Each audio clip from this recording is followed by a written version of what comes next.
When we think about Iran, most of us think of a radical religious regime, threats against Israel, missiles, and terrorist organizations across the Middle East.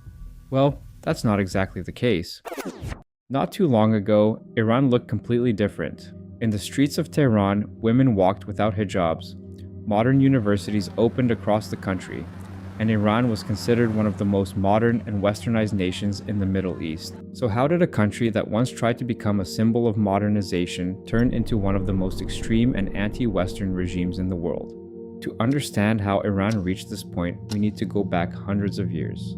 For centuries, Iran stood at the center of the Persian empires, some of the most powerful civilizations of the ancient world. But in the year 651, following the Muslim conquests, the last Persian empire fell, and the region entered a completely new era.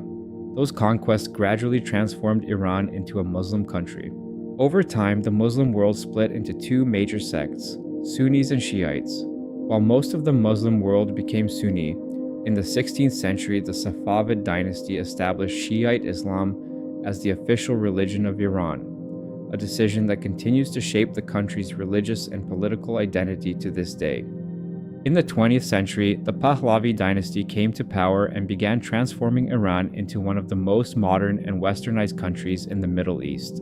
Iran invested heavily in industry, infrastructure, and the military, strengthened its ties with the United States and other Western countries, and became a wealthy regional power thanks to its oil reserves.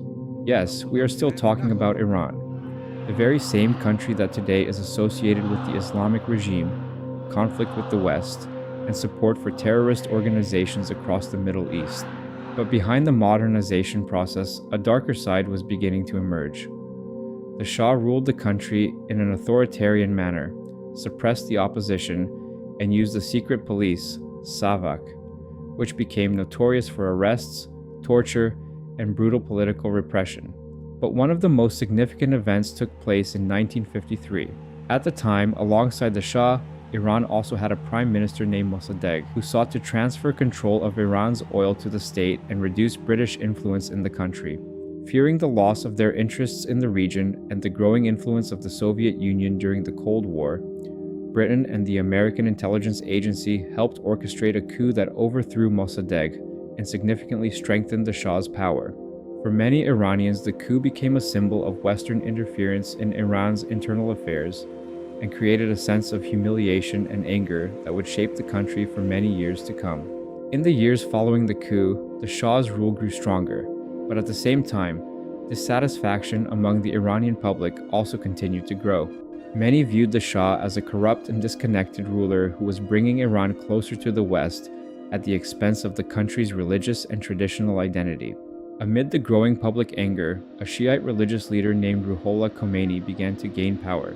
He strongly opposed the Shah's rule and the growing Western influence in Iran. As protests and strikes across the country intensified, the Shah's rule began to crumble, until in 1979, the Islamic Revolution erupted. The Shah fled the country, and Khomeini seized power. After the revolution, Khomeini transformed Iran from top to bottom. The country became an Islamic republic, and religious clerics gained enormous power over politics, the legal system, and the everyday lives of ordinary citizens. Women were forced to wear the hijab, Islamic laws were enforced across the country, and opponents of the regime were arrested and in some cases even executed. Within just a few years, Iran transformed from a country that sought closer ties with the West into one of the most anti-Western regimes in the world.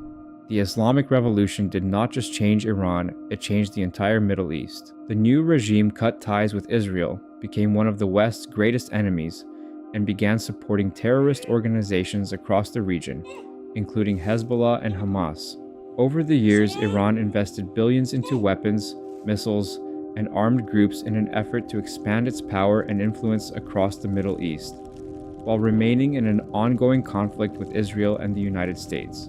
More than 40 years after the revolution, Iran is still ruled by a radical and authoritarian religious regime, one that brutally suppresses dissent, violates civil rights, and continues to threaten stability across the Middle East.